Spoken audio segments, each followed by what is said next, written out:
it's time for this. Coming up next, Waarior Woman with Leigh Williams. Yes, another incredible Waarior Woman. Wednesdays are literally my favorite days because I get to meet another incredible woman that is doing amazing things in her sphere of influence and in the community that she operates in. And today I'm speaking to one such woman who is doing amazing things, the managing director of the Sparrow Society. Now, the Sparrow Society is not just in the business of creating really cool products.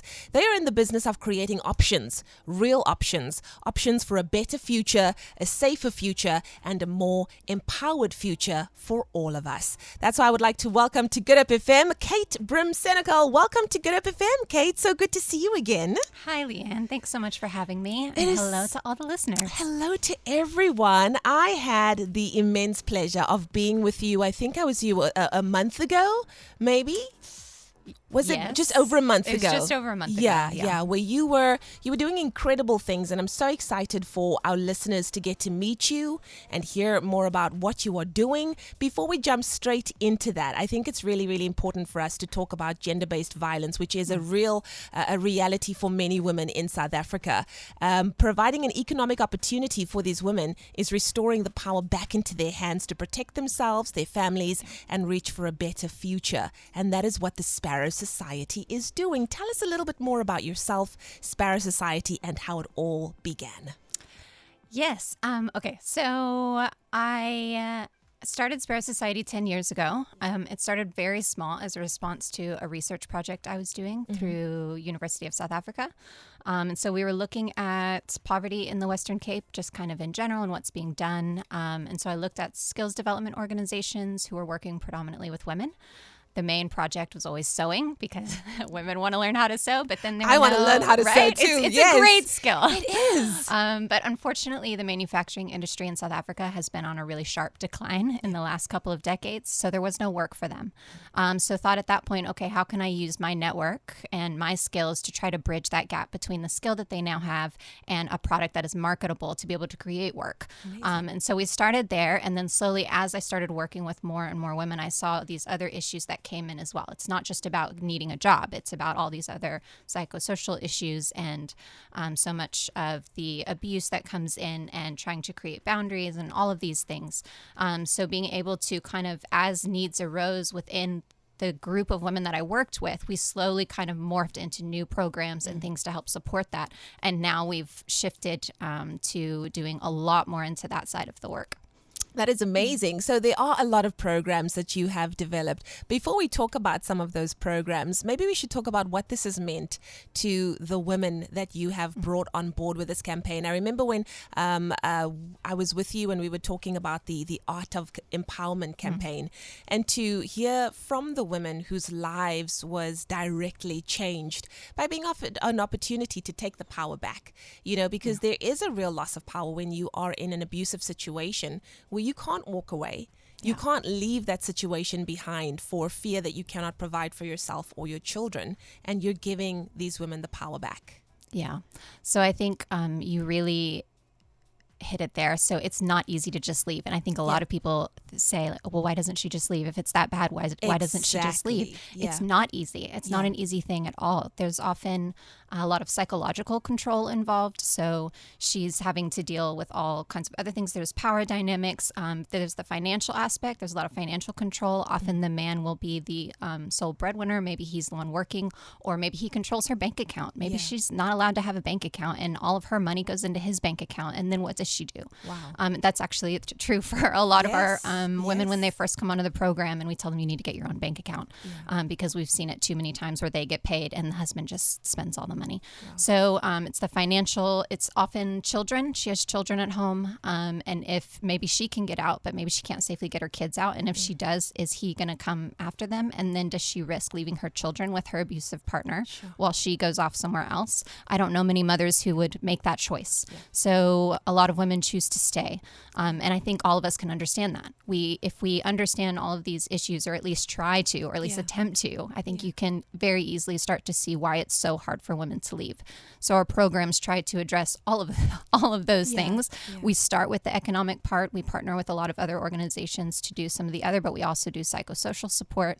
But the economic part, if she has stable income, if she has a way to earn money, and also be flexible and access psychosocial support and work in a safe environment all at the same time, then she has a lot of the tools that she needs to be able to make that decision. And that's why we say we're giving her options. That is amazing. Well, let's look at some of these options and some of the programs that you've developed to, to create an opportunity for women to empower their lives. I know there's quite a few of them. Do you want to touch on them? Oh gosh, there's so many. I remember the one that I really loved a lot was Power Pads. Yes. So that's my favorite one. It's our newest one. So we started it in 2022, I believe. And so that one we wanted to, before we make cosmetic bags for big beauty brands, and it's amazing and it's wonderful. But it's also making a retail product is really hard. I can so imagine. It has to be perfect. And wow. so that kind of pressure to make a perfect bag is too much for women who have just come out of an extremely traumatic situation. So we developed the Power Pads project first to try to create a product that survivors could make that wasn't as high pressure. So if the pads are all a little bit different sizes, it's fine. We still want them to be great quality because it's a pad. You want you want something nice, but they don't all have to be exactly the same. So we started there and then got into period poverty and menstrual health education. I won't go there right now, but it just allowed her a way to get her sewing skills up as she practiced while making the pads, being able to earn an income at the same time, and then slowly work towards getting her confidence up as well, developing the skills that she needed. And then when they get to certain skill levels, they're able to graduate basically into our other program where they're able to then make the bags for the retail company. So there's upward mobility as well. There's forward movement. There's a sense of accomplishment. But also my favorite thing about the program that we didn't actually realize going into it was that for survivors, getting to make a product that's not just going to be bought by someone at a store, but going to a girl who really needs it. So she's helping someone else in their trauma. So her in her own trauma is doing something to help someone else in theirs. And that is an extremely important part of the healing journey, being able to look outside of yourself and realize that you have the power to change things. You not only in your own life, but you actually have the power to change someone else's life as well. Powerful, absolutely powerful. And then there was another program that I absolutely loved, where you announced your first annual Survivor Art Series in a traveling art show that is titled The Art of Empowerment. Do you want to tell us a little bit more about The Art of Empowerment? Yes. I'm so glad you brought that up. So I absolutely love this program. It's the first time we've done it. We took 14 of our survivors and we had Amy Ayanda, a beloved Cape Town artist. She's wonderful. So she came out and did a workshop with 14 of our survivors, taught them some basic painting techniques, took us through the process. And the beautiful thing about it was that, so we've all heard of art therapy and how that's healing.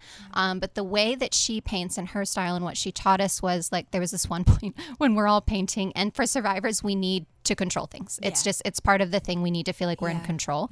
And part of the healing journey is learning to let that go. And so there was this one part in the workshop. She handed out these bottles of ink and she was like, okay, now just throw it on the page. Wow. And all of us looked at each other and we were like, we can't do that.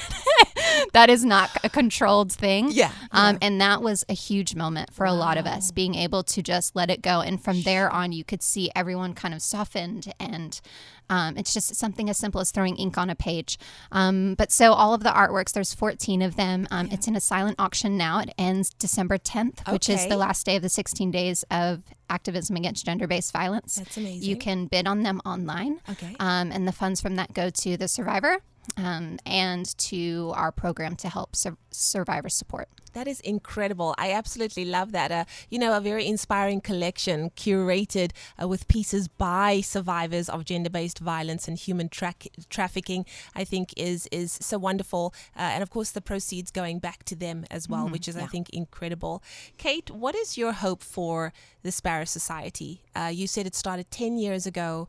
You've done amazing things. You've worked with some of the biggest beauty brands in the country. What is your hope going forward, not only nationally, but who knows, maybe internationally? So there's a lot. Big Yeah. picture, we are starting to see it. I think two things. One, getting to revive the manufacturing industry in South Africa. That's a big goal. I think it will really help not only women, but just the unemployment in South Africa. We're perfectly situated to be able to do that. There's no reason why we can't be a major player. The second is to prove that women can do amazing things. Hear, hear. So our program is over 200 independent businesswomen. So our Sew Boss network is women who sew from home as their own business. So we're not a factory. They're actually businesswomen. We train them with business skills. So the idea is to create strong women who are leading their own businesses, able to decide how they do things, make their own schedule, all of those things, but to be able to kind of grow the industry with a bunch of female-owned businesses. And also to show, because our entire leadership team is also female, that's not common in the manufacturing industry. So we often get kind of pushed aside, but to be able to prove, like, actually, look at what we've done over the last 10 years. This little thing that everyone kind of thought was a little project in a garage for a few years, which it was at the beginning. Yes. But look from at the what we've bottom, been now able we're here. to do, right? It's the resilience of women and it's the power of women that got us to the point where we are today.